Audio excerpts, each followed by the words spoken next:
একটি গ্রহাণুর আঘাত থেকে গত ২৭ জানুয়ারি অল্পের জন্য রক্ষা পেল পৃথিবী। ২০১২ BX-34 নামের গ্রহাণুটি খুব কাছাকাছি এসেও নিরাপদে পৃথিবীকে অতিক্রম করেছে।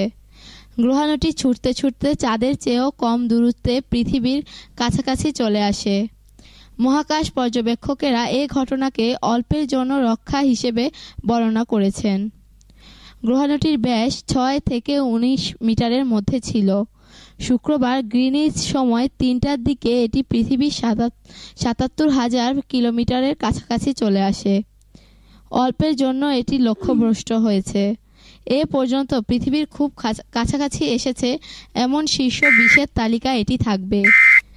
মার্কিন মহাকাশ গবেষণা সংস্থা নাসা বৃহস্পতিবার টুইটারে জানায়, গ্রহাণুটি নিরাপদেই ২৭ জানুয়ারি পৃথিবী অতিক্রম করেছে। গ্যারেথ উইলিয়ামস ব্যাখ্যা করে বলেন, গ্রহাণুটি এতই ছোট ছিল যে পৃথিবীর খুব কাছাকাছি আসার পরই কেবল তা শনাক্ত করা যায়। কিন্তু এর ওড়ার গতি বিস্ময়কর হলেও তা একেবারেই অস্বাভাবিক ছিল না।